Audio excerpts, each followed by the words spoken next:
Hello, ladies and gentlemen. I started recording and it selected all these cards. Isn't that so weird? So, thank you for being so patient on waiting for my next deck building video, and I'm happy to say that it's finally here. Also, thank you to all you guys who prayed while I was sick. I am just now starting to feel better. Today I have a new deck for you with Vela the Nightclad. This isn't your normal deck though. We're actually back in preschool. Now, that might be kind of weird. Like, why the heck are we here? Why are we in kindergarten? I don't understand what you're saying, Nathan. Please explain. Well, we don't know what colors are. Our commander gives all of our creatures Intimidate. And Intimidate says this creature can't be blocked except by artifact creatures and or creatures that share a color with it. So, if all of our creatures are colorless, they cannot be blocked except by artifact creatures. But how are we going to get around that? Because they still have artifact creatures to block with. Well, we're not back in kindergarten for no reason, okay? We're not making another one of those Epstein Island decks, alright? This is a little different. So our main goal here is to actually use the modular mechanic, which is when these creatures come into play, they enter with a couple counters on them, and then when they die, you can move its counters onto another target artifact creature. Well, we are playing all artifact creatures, as you can tell. We have all of the modular ones. Some of them have haste, some of them have sacrifice outlets, some of them have flying, just all those. And then we have a lot of big payoffs like Big Mother Mouser. This one just keeps doubling up its counters.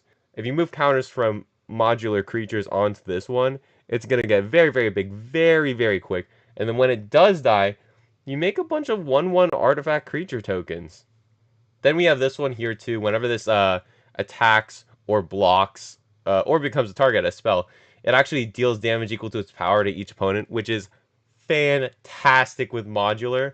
Like, we throw all our counters onto this one, we can still make it a monstrosity, and every single time we attack it, it's dealing like 6 damage base. This is an insane Toy Story reference that just decimates the board. Then we have this one comes with 1/1 counters. When it dies, you make a bunch of 1/1s as well. The 1/1s they're okay. They're okay. If our stuff dies and we make a bunch of 1/1s, they're all still colorless artifact creatures, so they can still swing in for damage. And it's gonna be huge for winning the game. We have this one. This one actually provides us with some pretty decent card draw if we pay 2 mana, remove a couple counters. This one allows us to cast creatures as though they had flash. I say creatures because all of our creatures are colorless spells, except for our commander. So every single thing in our hand is gonna have flash now. This one just has to do with counters, and then you manifest a bunch of cards off the top of your library. This one, it grows with counters every time you play an artifact spell, aka our whole deck. This one has modular, and you can sacrifice the tutor for a construct card. Pretty helpful. This one enters with 2 1/1 counters, and then you can move counters from it to other creatures. I'm sure you guys know this one. This is a pretty popular card. Just puts a 1/1 counter on all your artifact creatures. This one protects from multicolor, reach, trample. Mainly, you pay as much mana as you want, and it comes in with that many 1/1 counters. This one's great for Planeswalker hate, but also it does have some 1/1 counter synergy. The Technodrome. This is actually more card draw because you can sack another artifact, draw a card, and you put a 1/1 counter on this creature. It has reach and trample notably. Walking Ballista. I'm sure you guys never heard of this card before. No one's ever used it. Pretty underrated, but highly suggest. Threefold Thunderhulk. This one comes with 1/1 counters as well. When it enters or attacks, you create a number of 1/1 colorless gnome creatures equal to its power. And then you just keep putting the 1/1 counters from your modular creatures onto this one. It'll become absolutely huge and make you a bunch of little 1/1s. And honestly, this one really combos well with that Steel Overseer. All of the little 1/1 tokens are artifact tokens, so they're going to become massive with the 1/1 counters eventually. We have a couple proliferate things. We have the Staff of Completion. This one's always fantastic just for upping your 1/1 counters, but I mean it does quite a few things. You can pay 4 life to draw a card if you really need to. Surge Conductor. This one is whenever a non-token artifact you control enters, proliferate.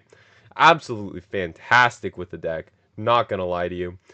We have some miscellaneous combo cards. These ones just go well with artifacts. Like this one, you can pay 5, make a copy of another artifact you control. Pretty helpful. This one gives our artifact creatures hexproof. This one just becomes huge when it attacks because you control a bunch of artifacts. Roaming Throne, also another underrated card. I don't think people have ever even heard of this one, so highly suggest you put this in your decks. 75 bucks, by the way. But this is gonna copy some triggered abilities from our constructs. Scrap Trawler, this one's great. It's gonna fish stuff out of our graveyard, and Shimmer Mirror just gives all our stuff flash. Because we mainly are playing artifacts.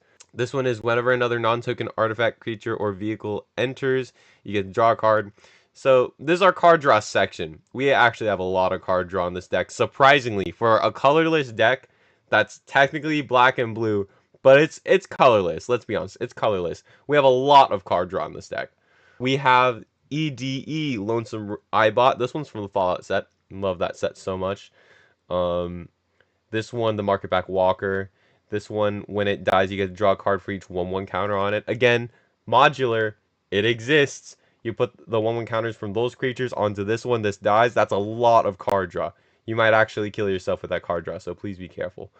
Mindless Automaton, that's what people called me in high school. This one's going to be great because you get to remove 2 1/1 counters from it and draw a card. And then this one, as long as you control 4 creatures with a 1/1 counter on them, it's basically tap draw card. That's what it's, tap draw card. It's just that simple. And we have a ton of ramp here. I mean, I'm going to speed through this because you already know Arcane Signet, Cloud Key makes our artifacts 1 less to cast. Demir's Signet, an absolute classic. Forsaken Monument gives us more colorless. Foundry Inspector, 1 less for artifacts, 1 less for artifacts. Karn Legacy Reforged gives us a ton of colorless mana. Leaden Mirror gives us a black mana. Metal Worker. This card, okay, I'm not gonna lie to you. This card's 180 bucks. So, listen, I'm not telling you to make this deck, okay? You can proxy it, but for Metal Worker specifically, since it costs this much money, that's enough to make like 5 decks if you wanted to. Just put Lodestone Golem instead of that if you actually want this deck to be like affordable with actual money. So again, Metal Worker, you put it in there if you want. If not, throw the Lodestone in there. Mind Stone, we got Palladium Mirror, 2 colorless mana, Poo Poo UFO. Okay, I know I joked about the last 2 underrated cards, but this one is the actually most underrated card I've ever seen. You tap, put a land card from your hand onto the battlefield. Insane value. It costs 2 mana for a 0/4, so it can block for you, and then if you want, you throw lands down early. It's so great. Scare Tiller, kind of the same thing. You can throw lands down as long as it gets tapped. Pretty alright. It's going to get tapped every single turn since it's unblockable with our commander. So, turn 4 you put this down, turn 5 you put down our commander, and then you get to put a land down for free. That's pretty alright to me. Soul Ring, you love to see Soul Ring. You love to see it. And then Workhorse. This one comes in with some counters, and you remove a counter. You can add colorless mana.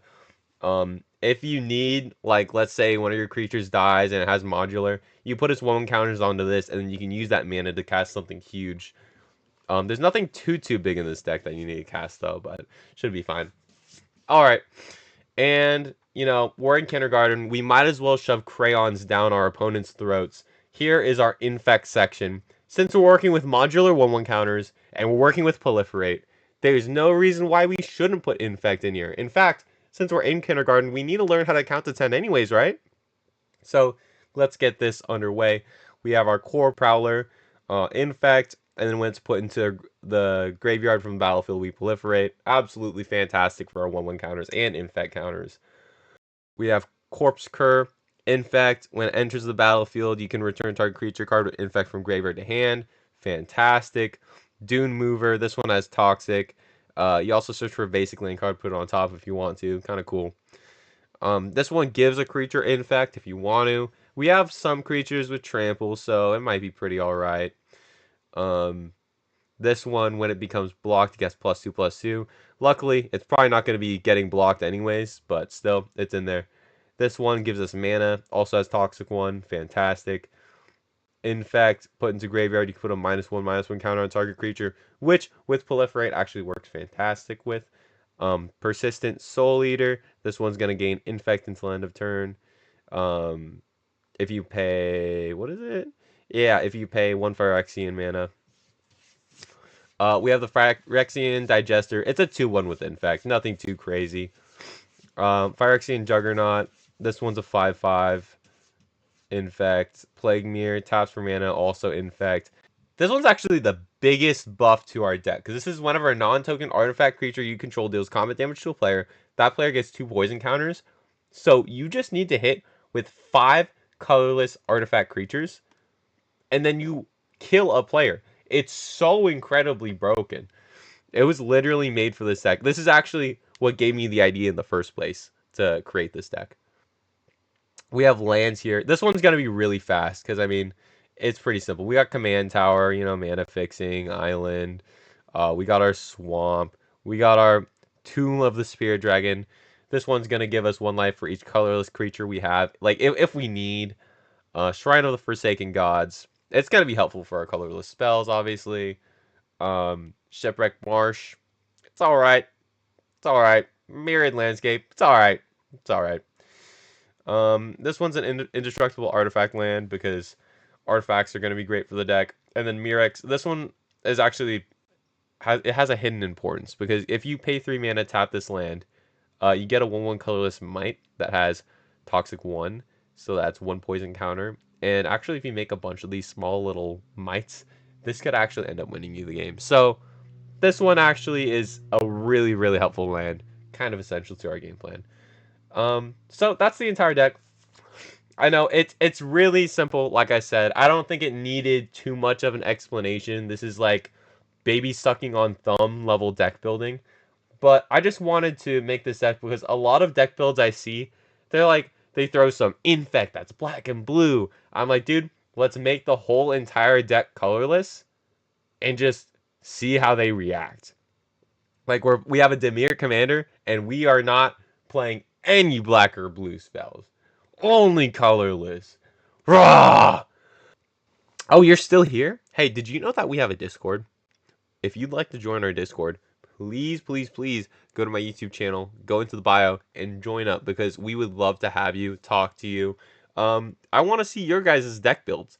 We chat all the time. It's really fun, really funny, hee hee ha ha, and I really hope to see you there. Anyways, God bless. Thank you for watching. I really appreciate you. I love you. I'm your biggest fan. Like, comment, subscribe, bop it, twist it, put it in your pocket, lock it. Take care.